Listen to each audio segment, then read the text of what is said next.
आज बड़ा दिन है, अतीक के गुनाहों के हिसाब का आज दिन है। और इस वक्त एक और अहम खबर आ रही है हमारे पास। अतीक अहमद की पेशी में हो सकती है थोड़ी देरी, करीब 12 बजे नैनी जेल से निकलेगा अतीक अहमद। यानी अब से लगभग 1 घंटे बाद अतीक अहमद 12 बजे नैनी जेल से बाहर निकलेगा और उसे 12:30 बजे कोर्ट में पेश किया जाएगा। अतीक अहमद को 12:30 बजे कोर्ट में पेश किया जाएगा। कड़ी सुरक्षा के बीच अतीक अहमद को लाया जाएगा अदालत नैनी जेल से, जहां वो बंद है। कुमार कुंदन हमारे सहयोगी इस वक्त हमारे साथ मौजूद हैं और उससे पहले शशिकांत सिंह सुपरिटेंडेंट हैं नैनी जेल के, वो हमारे साथ जुड़ रहे हैं। शशिकांत जी, अभी ताजा अपडेट ये मिल रही है कि थोड़ी सी देरी होगी, 12 बजे अतीक अहमद निकलेगा, 12:30 बजे उसे कोर्ट में पेश किया जाएगा। क्या तैयारी है, क्या अपडेट आप दे सकते हैं हमारे दर्शकों को? जी जी जी, जैसे ही पुलिस गार्ड आती है यहाँ पे जी, हमारे द्वारा इन बंदियों को पुलिस गार्ड को सुपुर्द कर दिया जाएगा जैसे ही आती है हमारे साथ। नहीं तो शशिकांत जी, हमें आदेश है कितने देर में अतीक अहमद जेल से निकलेगा? हमारे पास जो कोर्ट के आदेश है कि हमें 12:30 बजे प्रोड्यूस करना है कोर्ट में। और जैसे ही हमारे पास पुलिस गार्ड की गाड़ियां आती हैं, हम हमारे द्वारा 12:30 बजे आप कोर्ट में पेश करेंगे। लेकिन शशिकांत जी, किस तरह के इंतजामात नैनी जेल में किए गए हैं? क्योंकि हम सबको ये जानकारी मिली कि अभूतपूर्व इंतजाम किए गए हैं, तगड़े बंदोबस्त किए गए हैं। क्या खास इंतजाम किया है आपने अतीक अहमद के लिए जो बाकी कैदियों के लिए नहीं होता इस जेल में? जो भी अतीक अहमद या कोई भी उससे संबंध है, सभी जहाँ पे रखे गए सभी पे सीसीटीवी कैमरे की निगरानी की जा रही है, सीसीटीवी कैमरों के माध्यम से। और मैं यहाँ पे जेल में परिसर में जेल में लगे हुए टीवी जी तो देख ही रहे हैं, उसको मुख्यालय के हेड ऑफिस भी। शशिकांत जी, छोटा सा जवाब, 12 बजे निकलेगा, 12 बजे अतीक अहमद को निकाला जाएगा नैनी जेल से?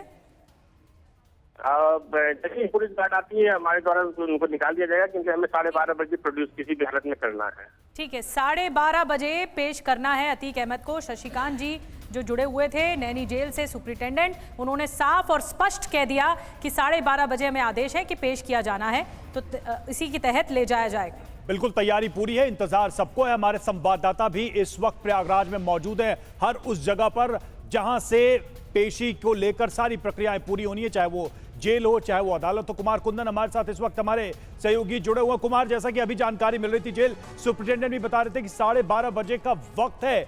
अदालतों में क्या तैयारी है, उसको लेकर क्या आपको सूचना मिल रही है? और जो वो जानकारी दे रहे हैं उसके हिसाब से ऐसा क्या लग रहा है कि 12:30 बजे प्रोड्यूस कर दिया जाएगा या फिर डिले हो सकता है?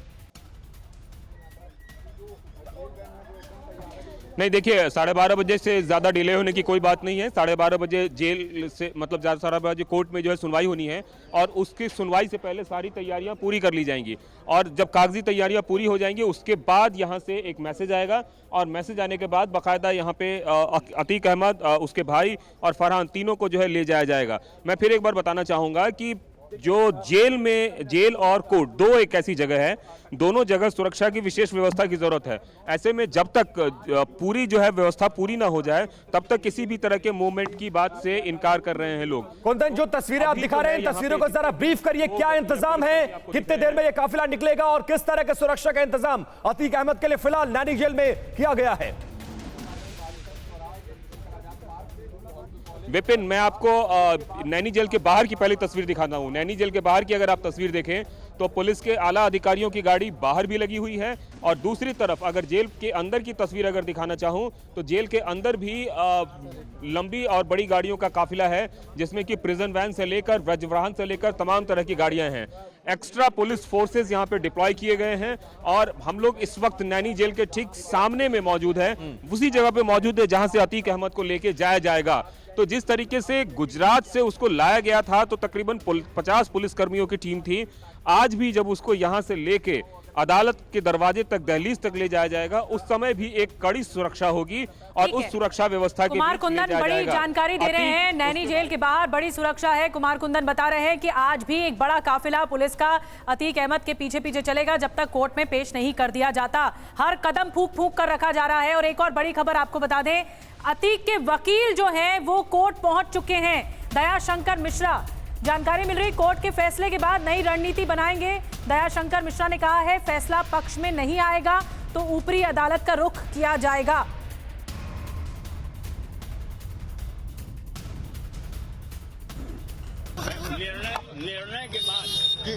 निर्णय के बाद रणनीति ये तैयारी करनी है कि अगर फैसला पक्ष में नहीं आता तो इसको ऊपर की अदालत में चुनौती देगी। मैंने बताया ना कि ये अपील का अधिकार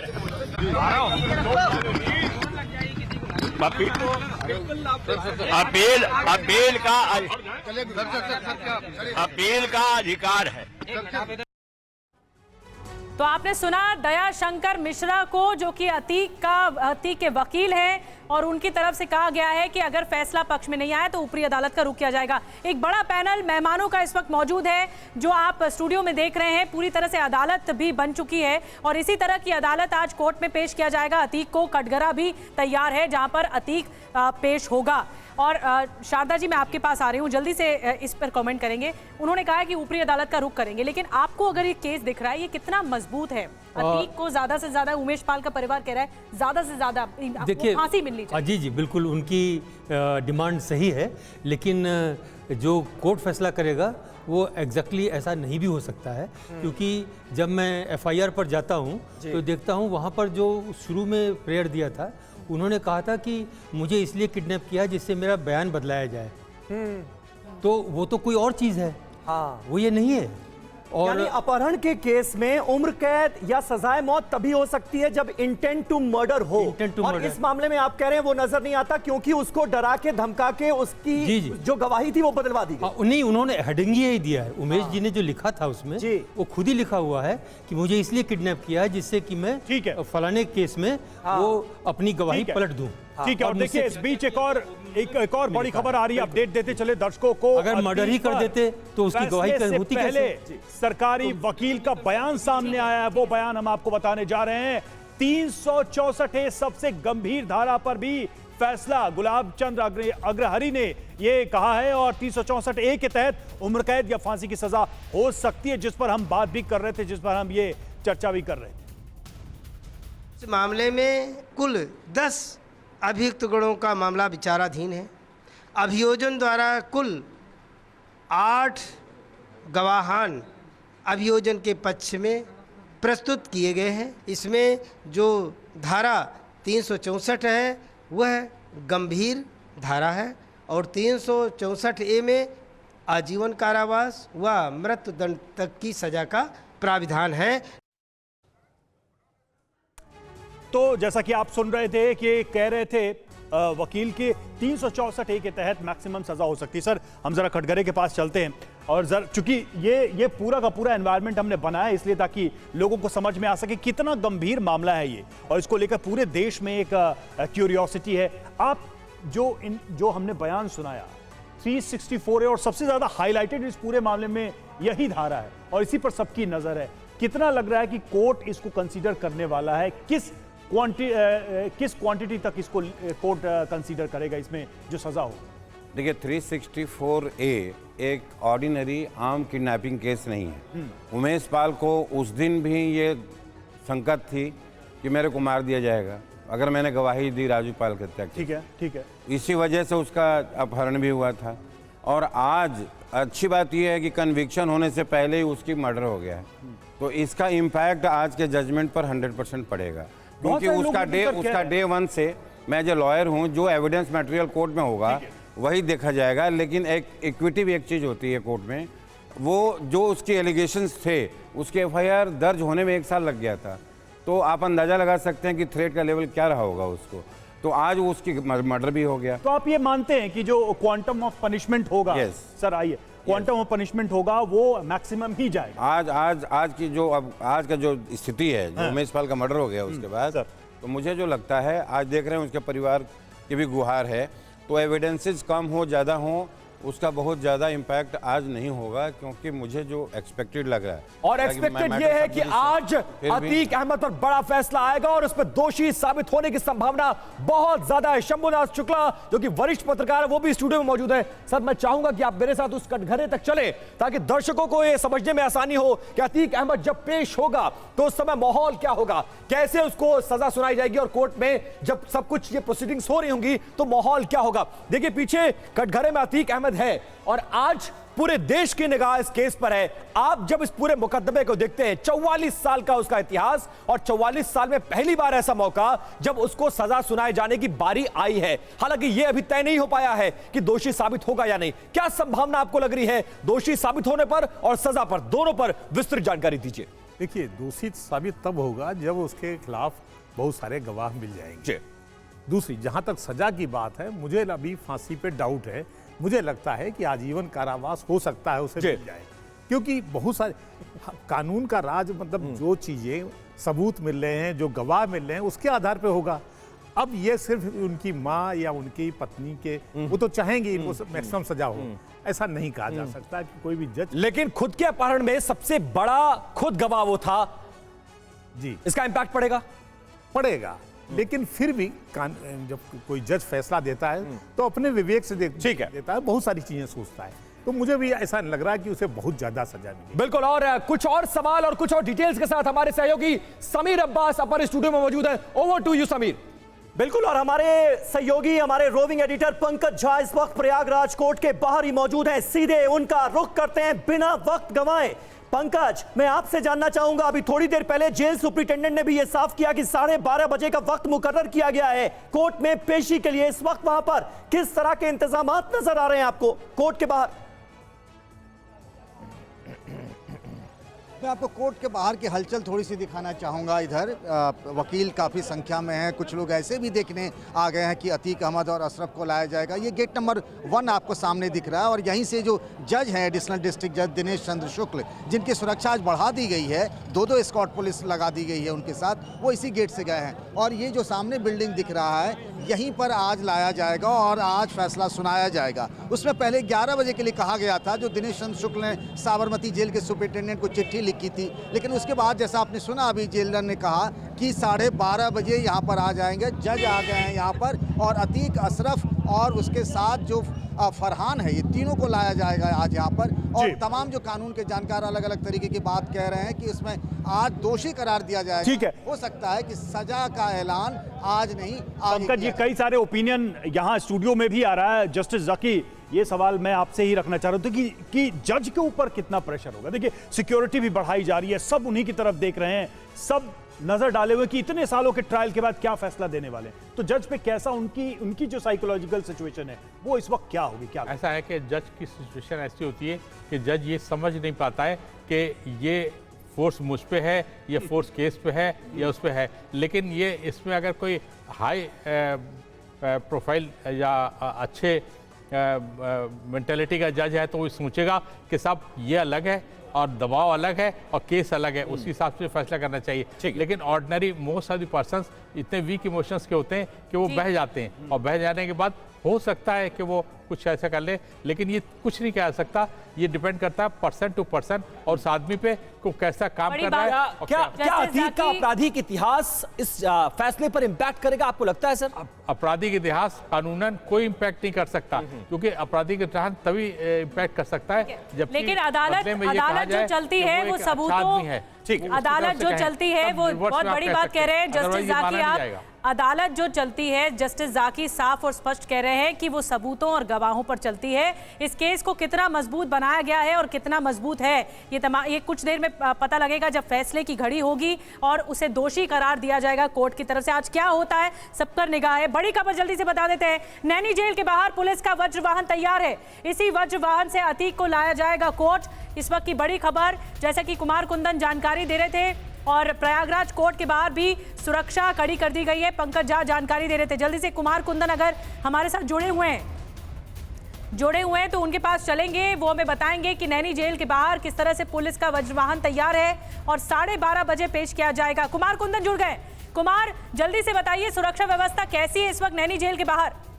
देखिए, मामला है बार एसोसिएशन में जो मैं एक बात कहना चाहता हूं निधि, अमूमन जब किसी को ले जाया जाता है तो नॉर्मल पुलिस जो है अपनी वर्दियों में होते हैं, लेकिन यहाँ अतीक अहमद को जो ले जाने के लिए है बाकायदा बुलेट प्रूफ सिक्योरिटी में ले के जाने की तैयारी है। और ये पुलिस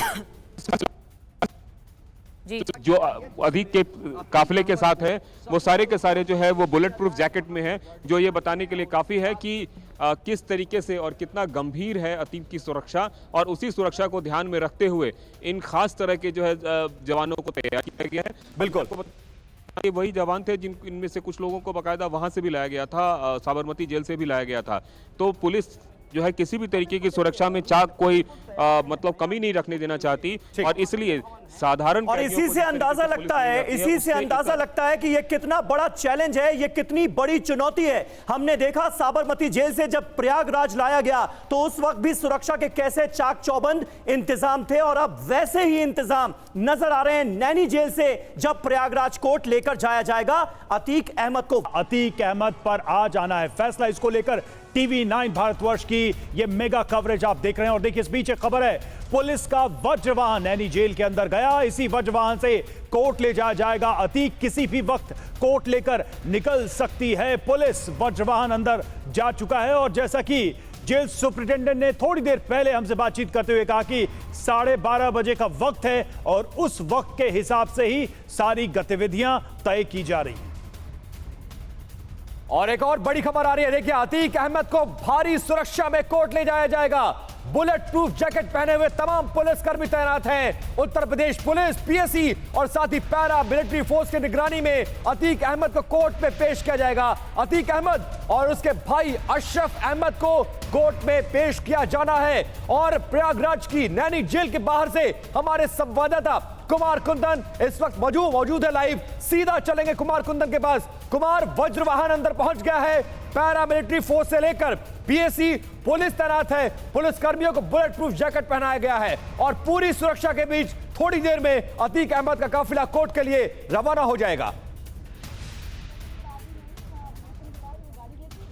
निश्चित रूप से विपिन, और इलाहाबाद में जिस तरीके से हाल के दिनों में या पहले भी कई तरह के गैंगवार और तमाम तरह की चीज़ें हुई है, उसको ध्यान में रखते हुए पुलिस कोई चूक नहीं रखना चाहती। यही वजह है कि बुलेट प्रूफ जैकेट वाले पुलिस की व्यवस्था यहाँ पे खास तौर पे की गई है, और इसके साथ ही वज्रवाहन की व्यवस्था की गई है, और साथ में जो प्रिजन वैन है उसमें CCTV कैमरे तक लगे हुए हैं, और उस कैमरे की मॉनिटरिंग बाकायदा लखनऊ तक हो रही है। तो ये जो तमाम तरह की चीज़ें हैं, ये सुरक्षा के मद्देनज़र ये सारे के सारे कदम उठाए गए हैं, और एहतियाती कदम है। हालांकि पुलिस ये मान के चल रही है कि इसमें कुछ बहुत ज़्यादा उन्हें ऐसा लगता नहीं कि कुछ हो सकता है, लेकिन फिर भी जो अतीक अहमद है वो कोई आम इंसान नहीं है, वो माफिया है, डॉन है, और अतीक अकेले नहीं है, उसके साथ 3-4 और फरहान भी है और अशरफ भी है।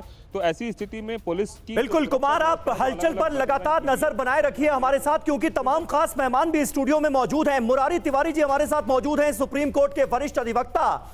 मुरारी जी, मैं आपसे एक बात जानना चाहूंगा, अभी जो लंबा चौड़ा इंतजाम हम सिक्योरिटी का देख रहे हैं कोर्ट के बाहर, जेल के बाहर, आमतौर पर हम ये देखते हैं कि कन्विक्शन हो जाता है और उसके बाद सजा पर बहस के लिए कोई दूसरा दिन मुकर्रर कर दिया जाता है, लेकिन इस तरह के केसेस में क्या ये हिदायत भी बढ़ती जाती है क्या कि एक ही दिन में कन्विक्शन भी हो जाए और सजा पर फैसला भी हो जाए, यानी सजा कितनी होगी ये भी पता चल जाए? देखिए, स्थिति के हिसाब से ये डिसीजन होता है। वैसे नॉर्मल जो प्रैक्टिस है कोर्ट की, उसमें जिस दिन कन्विक्शन होता है उसके बाद 1 दिन, 2 दिन, 4 दिन का गैप देते हैं, जिससे कि उसके फाइनल जो सेंटेंस के ऊपर बहस हो सके। लेकिन ऐसे भी बहुत सारे उदाहरण हैं, जैसे अभी आपने डिफेमेशन केस में देखा, राहुल गांधी केस में देखा, या और भी कई केसेज में है, सेम डे भी थोड़ी देर पॉज दे करके जैसे ही कन्विक्शन पर बताएंगे गिल्टी हेल्ड किया नहीं किया, अगर बरी कर दिया तो कोई बात नहीं, अगर गिल्टी हेल्ड किया तो उसके बाद लॉयर को बोला जाएगा कि आप सेंटेंस बिल्कुल बरी होने की क्या संभावना बन रही है, ये सबसे बड़ा सवाल है कि क्या बरी होने की भी संभावना है। जस्टिस जकीउल्लाह खान सर हमारे साथ मौजूद है, जो कि संविधान के एक्सपर्ट हैं। सर, ये जो पूरा मामला आप देख रहे हैं, इसमें 1% भी क्या आपको संभावना नजर आती है? क्योंकि पूरा जो माहौल है उसको देखकर यही लग रहा है कि गिल्टी होगा ही होगा, सजा होगी ही होगी, लेकिन क्या कानून का जो 1% भी आपको लगता है कि कानून में इस तरह का कोई प्रावधान है, उसका फायदा उसको मिल सकता है और उसको मदद मिल सकती है? ऐसा मैंने आपसे पहले भी बताया कि ये सब जुडिस है, ये कोर्ट के ऊपर डिपेंड करता है कि क्या एविडेंस थी, हमें एविडेंस तो पता नहीं क्या है और हम कह भी नहीं सकते, ये तो वो खुद डिसाइड करेगा जज जिसे करना है। अगर सज़ा वो उसके समझ में आता है कि अगर सज़ा पर्याप्त है तो गिल्टी आउट करेगा और अगर गवाही पर्याप्त नहीं है तो उससे छोड़ देगा। इसलिए ये दोनों चीज़ें ऐसी हैं प्योरली एक जज के ऊपर निर्भर करती हैं, इसके बीच में कोई नहीं बोल सकता और ये ऐसा मामला है कि खुद ही जज बताएगा कि क्या करना है। ठीक है शंभुनाथ जी, ये एक सवाल थोड़ा इससे अलग मैं करना चाहूंगा आपसे। सरकार के ऊपर कितना प्रेशर रहा है इस पूरे मामले में? अतीक अहमद का जो पॉलिटिकल साइज है, जो क्रिमिनल बैकग्राउंड का साइज है, वो सब देखते हुए जो मौजूदा सरकार थी, इस चीज को इंश्योर करना कि सब कुछ सेफ्टी के साथ हो और कानून सम्मत हो। देखिए 2-3 चीजें होती हैं, एक पॉलिटिकल हाइप क्रिएट करना, एक पॉलिटिकल विल पावर। सरकार के पास अगर पॉलिटिकल विल पावर है तो निश्चित तौर पे बहुत सारे सबूत जुटा लेगी और सरकार बाकायदा उसको सजा भी दिलवाएगी। लेकिन अगर हाइप क्रिएट करना है कुछ दिनों के लिए तो अलग बात है, तब फिर कुछ भी नहीं कहा जा सकता। अभी तक जो जिस तरह से हुआ है साबरमती से यहाँ तक आना, उसमें यह लगता है कि कहीं पॉलिटिकल हाइप ज़्यादा क्रिएट हो रही है, इस बजाय उसके कि सरकार की कोई अपनी विल पावर हो कि हमें उत्तर प्रदेश। लेकिन शंभुनाथ जी 44 साल हो गए इस तरह से पूरे समाज को खौफजदा करते करते अतीक और उसके परिवार को, लेकिन अब तक कोई सजा नहीं हुई, अब तक कोई कन्विक्शन नहीं हुआ, अब तक किसी मामले में दोषी नहीं हुआ। लेकिन आज वो दहलीज है, वो उस दहलीज पर आकर पहुंचा है कोर्ट की कार्रवाई, जब देखना होगा कि फैसले का दिन है। पंकज झा के पास चलते हैं जल्दी से, प्रयागराज कोर्ट के बाहर इस वक्त बता रहे हैं पंकज बहुत सिक्योरिटी टाइट हो गई होगी क्योंकि 1 घंटे का अब समय है, 12:30 बजे पेश किया जाना अतीक अहमद को। देखिए मैं जिस जगह पे हूँ आपको बता रहा हूँ कि 11 बजे पहले होना था, 12:30 बजे हो गया। मैं चेतन को कहूँगा, मैंने एक जगह पकड़ी है जहाँ से मैं दिखाने की कोशिश करूँगा, क्योंकि कल जब अतीक और को लाया गया था साबरमती जेल से नैनी तो उसकी तस्वीरें नहीं दिख पाई थी। ये वो कैंपस है MP MLA कोर्ट, जहाँ जज जो हैं एडिशनल डिस्ट्रिक्ट जज दिनेश चंद्र शुक्ला आ गए। ये पूरा खाली एरिया है, देखिए इसमें और तस्वीरें आ चुकी हैं। देखिए कुमार कुंदन जहां पर मौजूद है, नैनी जेल के बाहर से तस्वीरें सामने आ गई हैं। ये लेकर कुमार कुंदन बता रहे हैं। जी कुमार बताइए, कुमार बताइए। देखिए अलग अलग इसमें मामले हैं, अतीक है, अफसर हैं और फरहान है, 2-3 लोग हैं इसमें। अभी पहले जो एक फरहान है उसकी गाड़ी अभी निकली है और अतीक और अफसर की गाड़ी अभी निकलनी बाकी है। तो देखिए जो 2-3 कैदी हैं, 2-3 विचाराधीन हैं और उसमें आरोपी हैं। उन आरोपी में सबसे पहले फरहान है, उसके बाद अतीक है, उसके बाद अशरफ है। इसमें से जो फरहान है उसकी गाड़ी अभी निकाली गई है और जहां तक अतीक और इसकी बात है, इसको अभी नहीं निकाला गया है, अभी थोड़ी देर में निकाला जाएगा। अच्छा कुमार, एक बात क्लियर कीजिए, फरहान को पुलिस वैन में ले जाया गया है, अदालत उसे पहुंचाया जा रहा है। अब अतीक अहमद और उसका भाई अशरफ बचे जो इस मामले में बाकी 2 आरोपी हैं, दोनों को साथ में एक वज्र वाहन में ले जाएगा या अलग अलग?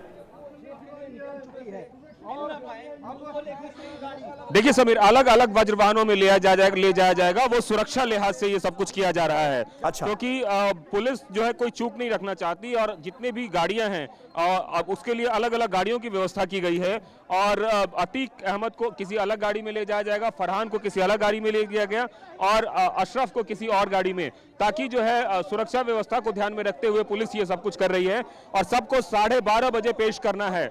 मैं फिर बता रहा हूँ 12:30 बजे। ठीक है बिल्कुल कुमार, बने रहे आप हमारे साथ। शारदा प्रसाद जी भी हमारे साथ मौजूद हैं। शारदा प्रसाद जी, इस केस में अगर हम नजर डालते हैं तो साफ पता चलता है कि अरसा गुजर चुका है। 2005 में मर्डर और उसके बाद 2006 में ये किडनैपिंग। अब तक बहुत कुछ ऐसा हुआ होगा इतने साल में, साक्ष्यों को, सबूतों को मिटाने की कोशिश की गई होगी, तो ये बात तो एडवर्स जाती है।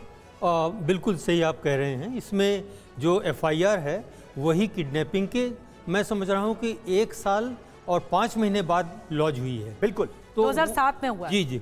तो ये एक चीज़ ऐसी है जो कि हमेशा ही जो अभियुक्त है उसके पक्ष में जाती है। दूसरी बात है कि जब उनके हाथ की लिखी हुई जो तहरीर है, उमेश जी के हाथ की लिखी हुई जी, उसमें भी उन्होंने ये नहीं कहा है कि किस उद्देश्य से हमको किडनैप किया है। उद्देश्य बड़ा क्लियर बताया हुआ है। उद्देश्य बताया है कि मेरी गवाही को पलटने के लिए मुझे किडनैप किया गया था। अच्छा, और यानी इंटेंट टू मर्डर तो फिर लगेगा नहीं। मुझे तो नहीं दिखता है, एफआईआर में बड़ी नहीं बात दिखता आप कह रहे है। हैं। एफआईआर में नहीं दिखता है। ठीक है।